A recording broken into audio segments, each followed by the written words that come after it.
Hello everyone. आज का हमारा टॉपिक है basic definition of cylinder and types of cylinder. तो सबसे पहले हम पढ़ते हैं कि सिलेंडर होता क्या है। तो सिलेंडर हमारा क्या है कि cylinder is a surface generated by a straight line which is parallel to the fix straight line and satisfy one condition, that is it may intersect a fix curve or touch the given surface. यानी हमारा cylinder क्या है, एक ऐसा surface है जो generate हो रहा है बाय स्ट्रेट लाइन। मैंने माना ये मेरी एक फिक्स स्ट्रेट लाइन है, ठीक है, और ये और इसी के पैरेलल हमारे क्या है, दो लाइन है, मूविंग लाइंस। इससे जनरेट होने वाला सरफेस हमारा सिलेंडर होता है। लेकिन हमारी कंडीशन क्या होती है कि या तो वो इस फिक्स कर्व को टच करेगा, ये हमारा फिक्स कर्व, ये जो फिक्स कर्व है ये हमारा ग्लाइडिंग कर्व कहलाता है ना, या फिर गिवन सरफेस को टच करेगा। ये देखो, ये सरफेस को इधर टच करेगा। तो ऐसे जो हमारा सरफेस जनरेट होता है उसी को हम बोलते हैं सिलेंडर। अच्छा, टाइप्स ऑफ सिलेंडर में जैसे ग्लाइडिंग कर्व है, अगर ग्लाइडिंग कर्व का कोई पर्टिकुलर शेप नहीं है तो वो हमारा क्या है, सिलेंडर है। अगर ग्लाइडिंग कर्व हमारा सर्क्यूलर है, ठीक है, तो वो हमारा क्या हो जाएगा, सर्क्यूलर सिलेंडर हो जाएगा। अगर ये ग्लाइडिंग कर्व हमारा इलिप्टिकल फॉर्म में होगा तो हमारा वही सिलेंडर क्या हो जाएगा, इलिप्टिकल सिलेंडर। यानी ग्लाइडिंग कर्व की जो शेप है उस पर डिपेंड करता है कि हमारा सिलेंडर किस टाइप का होगा। अब हम इसी यूनिट में या इसी सीरीज में टाइप्स ऑफ सिलेंडर में सबसे पहले पढ़ते हैं एनवेलपिंग सिलेंडर। तो हमारा एनवेलपिंग सिलेंडर क्या होता है कि the locus of a tangent line to a surface which are parallel to a given line of a cylinder known as the enveloping cylinder of a sphere. Definition क्या बोल रहा है हमारी कि ये हमारा एक स्फेयर है, इसके टेंजेंट, ये इसकी टेंजेंट लाइन हो गई, ये देखो ये स्फेयर की टेंजेंट लाइन हो गई। ये टेंजेंट लाइन हमारी क्या हो जाएगी, पैरेलल होगी to the given line of a cylinder. ये हमारा एक सिलेंडर है, ये इसकी फिक्स लाइन है। तो जो हमारा स्फेयर है जो सिलेंडर के अंदर बन रहा है उसकी जो टेंजेंट लाइन है वो क्या होगी, इस सिलेंडर के फिक्स लाइन के पैरेलल होगी। अगर ऐसा सिलेंडर हमारा बन रहा है तो वो सिलेंडर हमारा कहलाएगा enveloping cylinder of a sphere. देखो, एनवेलपिंग सिलेंडर ऑफ स्फेयर हो गया। अब हम इसकी इक्वेशन डिराइव करते हैं।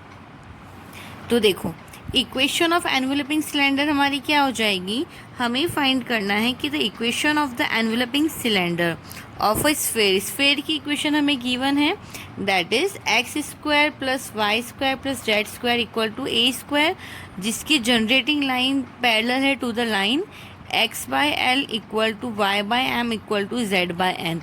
हमें पता है कि ये हमारा क्या है, स्फेयर है, इसके हमें इक्वेशन गिवन है x square plus y square plus z square equal to a square, और इसकी ये जो जनरेटिंग लाइन है वो पैरेलल है टू द गिवन लाइन। इस लाइन की इक्वेशन हमें गिवन है x by l equal to y by m equal to z by N.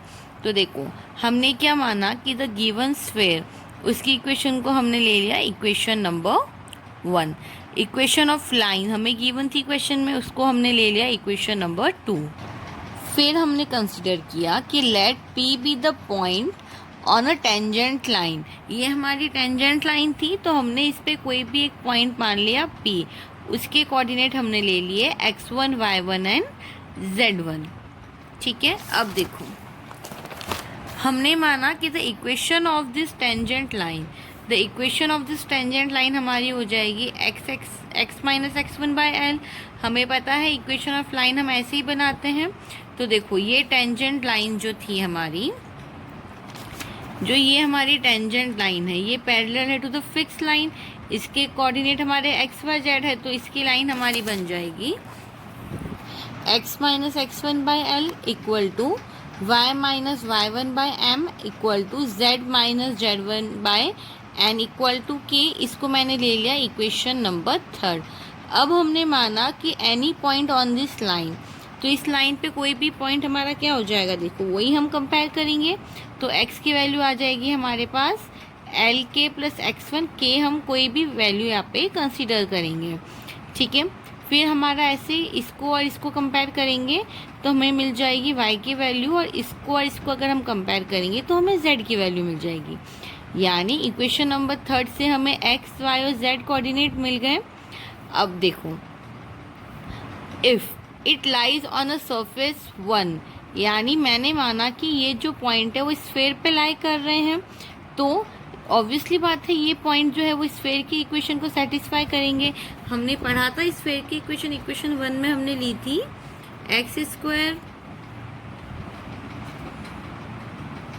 Plus y square plus z square equal to a square. तो इसमें मैं एक्स Y जेड की वैल्यू पुटअप करूँगी। तो देखो एक्स वाई जेड की मैंने वैल्यू पुट की और फिर मैंने उसके ब्रैकेट को खोला है, ए प्लस बी स्क्वायर वाला ही फॉर्मूला लगाया है मैंने। तो देखो फॉर्मूला खोलने पर मुझे इक्वेशन ये वाली मिल जाएगी।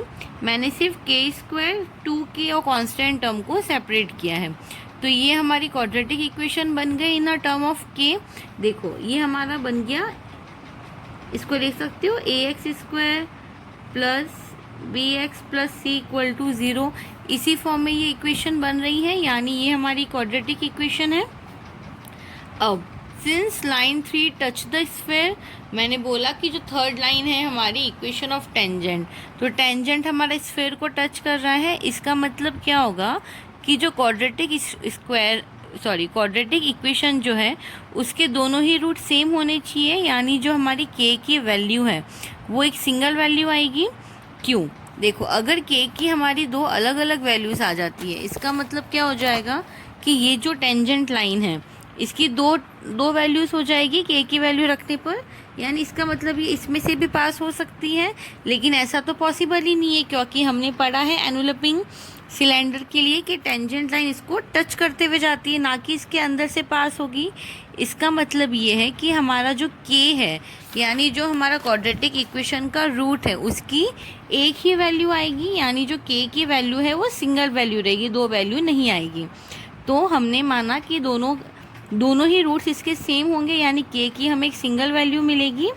ठीक है, अगर के की सिंगल वैल्यू मिलती है दैट मीन्स क्या हो जाएगा कि इस क्वाड्रेटिक इक्वेशन का जो डिटर्मिनेंट है वो हमारा 0 हो जाएगा। और हमें पता है डिटर्मिनेंट हम कैसे निकालते हैं, ये हमारा फॉर्मूला होता है b square equal to 4ac। ये हमारा फॉर्मूला होता है b square minus 4ac equal to 0 या B square equal to 4ac। तो अब हम क्या करेंगे, इस वाली इक्वेशन से कंपेयर करके ए बी एंड सी की वैल्यू निकालेंगे। तो देखो ए की वैल्यू हमारी हो जाएगी L square plus M square plus N square, B की वैल्यू हो जाएगी L X one plus M Y one plus N Z one, और सी की वैल्यू हो जाएगी X one square plus Y one square plus Z one square minus ए square. ये सारी ही value मैं इसमें पुटअप करूँगी। तो देखो ये वैल्यूज़ रखने पर ये वाली इक्वेशन आएगी, इसमें से 4 कॉमन निकाला और ये नेगेटिव वाला टर्म यहाँ पे ट्रांसफ़र किया है, तो हमें ये वाली इक्वेशन मिल जाएगी। अब हमें पता है कि the locus of x1 y1 z1 हमारा क्या हो जाएगा, l x plus M y plus N z square equal to l square plus M square plus N square and x square plus y square plus z square minus A square. और यही हमारी required equation है of a enveloping cylinder.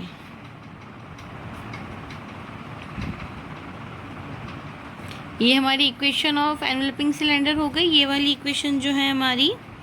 ठीक है, अब हम इसका दूसरा टाइप पढ़ेंगे, वो है हमारा राइट सर्कुलर कोन। तो देखो a right circular cylinder, a right circular cylinder is a surface generated by a straight line which is parallel to a fixed line and is at a constant distance from it। ठीक है, definition के according क्या बोल रहा है ये कि right circular cylinder हमारा क्या है, एक ऐसा सरफेस है जो जनरेट हो रहा है by a straight line which is parallel to a fixed line. तो मैंने माना ये मेरा एक सिलेंडर है, तो सिलेंडर के लिए देखो ये तो हमारे हो जाएंगे ग्लाइडिंग कर्व्स,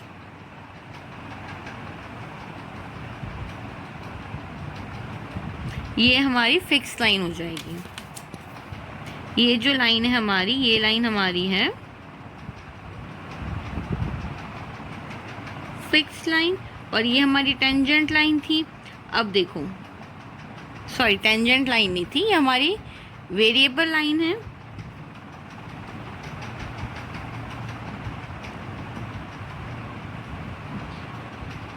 टेंजेंट लाइन हमारी एनवेलपिंग सिलेंडर में थी, ठीक है। अब देखो डेफिनेशन के अकॉर्डिंग क्या है कि ऐसा सरफेस जो जनरेट हो रहा है बाय द स्ट्रेट लाइन, ये हमारी फिक्स स्ट्रेट लाइन है जो कि पैरेलल है टू द फिक्स लाइन। ये स्ट्रेट लाइन्स है और ये पैरेलल है हमारी फिक्स लाइन के, यानी ये तीनों ही लाइन आपस में पैरेलल है डेफिनेशन के अकॉर्डिंग। और हमें बोला है कि जो फिक्स लाइन है वो इस वेरिएबल लाइन से या फिर इस स्ट्रेट लाइन से क्या होगी, कांस्टेंट डिस्टेंस पे होगी। मैंने माना ये कांस्टेंट डिस्टेंस मेरा आर है, यानी ऐसा फिगर या ऐसा सरफेस वो जो जनरेट होगा जब एक वेरिएबल लाइन का पेयर, यानी ये वेरिएबल लाइन है वो हमारे फिक्स लाइन के पैरेलल होगी और इनके बीच का जो डिस्टेंस है वो हमारा कांस्टेंट होगा। इसे फिक्स लाइन को हम एक्सिस कहते हैं, सिलेंडर के लिए इसे फिक्स लाइन को एक्सिस कहते हैं। और ये जो कांस्टेंट डिस्टेंस है हमारा, जिसको मैंने आर से डिनोट किया है, उसको हम रेडियस कहते हैं। आई होप सभी को ये सिलेंडर वाला टॉपिक क्लियर होगा कि हमारा सिलेंडर क्या होता है, हमारा एनवेलपिंग सिलेंडर क्या होता है और हमारा राइट सर्कुलर सिलेंडर क्या होता है। Thank you.